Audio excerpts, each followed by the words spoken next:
9 महीने से ज्यादा वक्त से जारी जंग का अंत दूर दूर तक नजर नहीं आ रहा।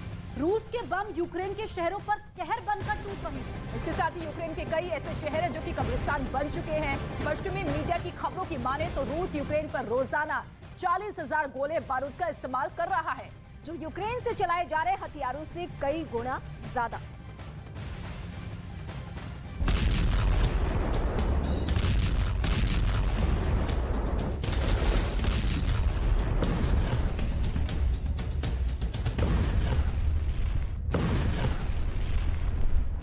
महायुद्ध में बमों की बारिश हुई,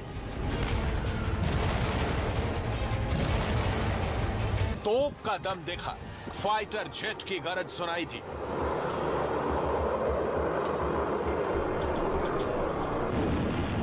ये बहुत ही कम निवेश पर पैकर्स एंड मूवर्स बिजनेस शुरू करके महीने का 5 लाख कमाते हैं। इनसे सीखना है तो फ्रीडम ऐप को अभी डाउनलोड कीजिए। और ड्रोन से डर फैलाने की दोनों मुल्कों ने पुरजोर कोशिश की।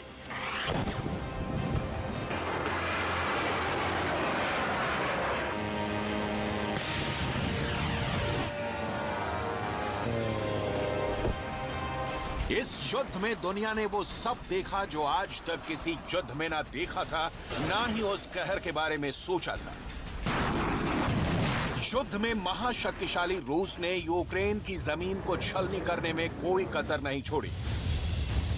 अपने बारूद से रूस की सेना ने यूक्रेन में बवंडर उठा दिया। पश्चिमी मीडिया की खबरों में दावा किया जा रहा है कि यूक्रेन के खिलाफ रूस रोजाना 40,000 राउंड गोले दाग रहा है, जबकि यूक्रेन की तरफ से 6 से 7,000 राउंड फायर किए जा रहे हैं। जंग के मैदान में खड़े यूक्रेन के सामने रूस कई मोर्चों पर कमजोर भी नजर आया है।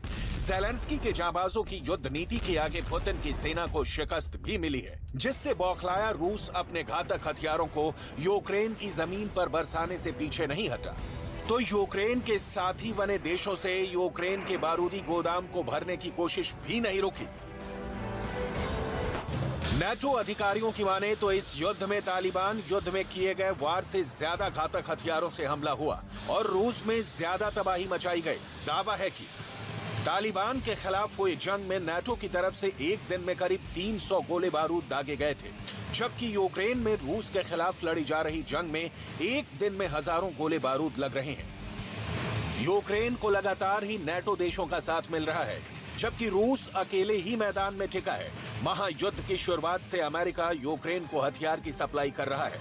पश्चिमी मीडिया में कई बार अमेरिका के हथियारों के कम होने की खबरें सुर्खियों में रही, बावजूद इसके अमेरिका से मदद जारी रही। मीडिया रिपोर्ट के मुताबिक अमेरिका एक दिन में करीब 15,000 आर्टिलरी राउंड बनाता है।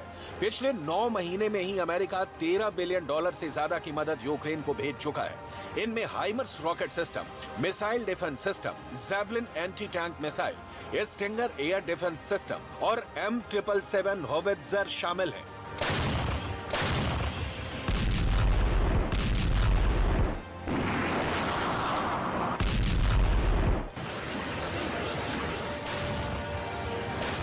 ये जरूर है कि इन हथियारों के यूक्रेन पहुंचने से अमेरिकी गोदामों में बड़े पैमाने पर जगह खाली हुई है। दुनिया की सबसे बड़ी डिफेंस इंडस्ट्री अमेरिका के पास है।